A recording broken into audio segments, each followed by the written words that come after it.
Hello, Storytimers! Dr. Duck here to welcome you back to McCracken County Public Library's virtual story time. Hooray! This week, it's the letter M. Yeah, I want you to practice learning about it by reading it, signing it, or singing about it and looking for things that start with it. This is the capital letter M, the big one, and now the little guy. Big M and little m. Here is the sign you can make with your hand for the letter M, like this. And its sound is m. I got M, m. In my hand I got M, m. In my hand I got M, m.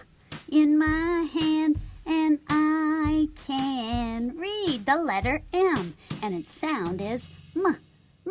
Like in the words, let's spy with our glass. Here, I spy with my little eye some words that start with the letter M, and it is mushrooms. Oh, look at those growing. Very cute. Okay,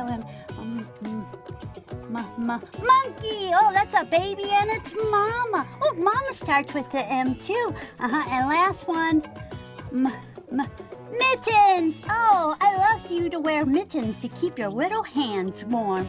Oh, good job reading, kids. Now it's time for Brary's digital book. Hello, friends. Linda here to read you a book called The Mitten, written and illustrated by Jan Brett. And a big thank you to Penguin Random House.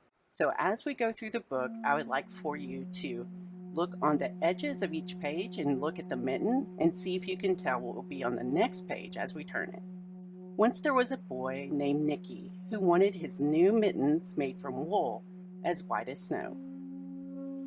And do you see the basket and the mitten on the side? At first, his grandmother, Baba, did not want to knit white mittens.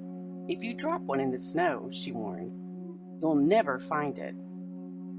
But Nicky wanted snow white mittens, and finally Baba made them. After she finished, she said, when you come home, first I will look to see if you are safe and sound, but then I will look to see if you still have your snow white mittens. So off Nicky went, and it wasn't long until one of his new mittens dropped in the snow and was left behind. Do you see it there by the tree?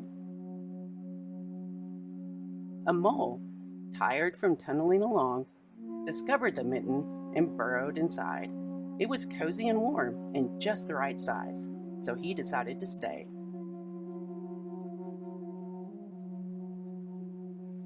A snowshoe rabbit came hopping by. He stopped by for a moment to admire his winter coat. It was then that he saw the mitten, and he wiggled in, feet first. The mole didn't think there was room for both of them, but when he saw the rabbit's big kickers, he moved over. Next, a hedgehog came snuffling along. Having spent the day looking under the wet leaves for things to eat, he decided to move into the mitten and warm himself. The mole and the rabbit were bumped and jostled, but not being ones to argue with someone covered with prickles, they made room. As soon as the hedgehog disappeared into the mitten, a big owl, attracted by the commotion, swooped down. When he decided to move in also, the mole, the rabbit, and the hedgehog grumbled, but when they saw the owl's glinty talons, they quickly let him in. Up through the snow appeared a badger. He eyed the mitten and began to climb in. The mole, the rabbit, the hedgehog, and the owl were not pleased. There was no room left, but when they saw his diggers, they gave him the thumb.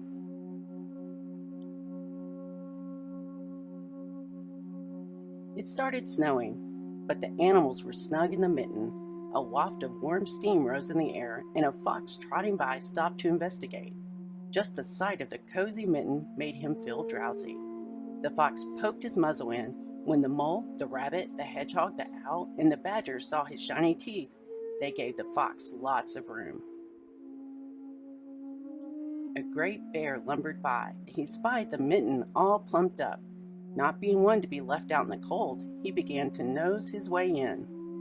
The animals were packed in as tightly as could be, but what animal could argue with a bear? The mitten swelled and stretched. It was pulled and bulged to many times its size, but Baba's good knitting held fast. Along came a meadow mouse, no bigger than an acorn. She wiggled into the one space left and made herself comfortable on top of the great bear's nose.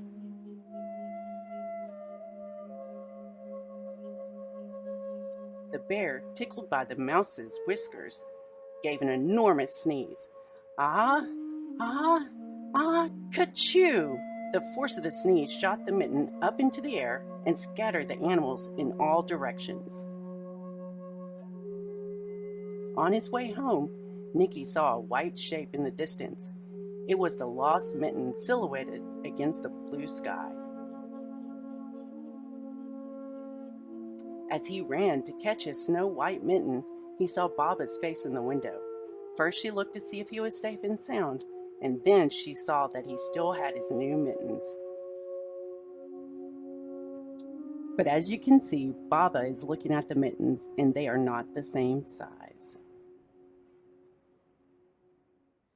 Thank you for reading that book, The Mitten. Oh, that little boy lost one mitten. You better put a string on yours so you don't lose them. That's the end of story time. Can I get 3 cheers?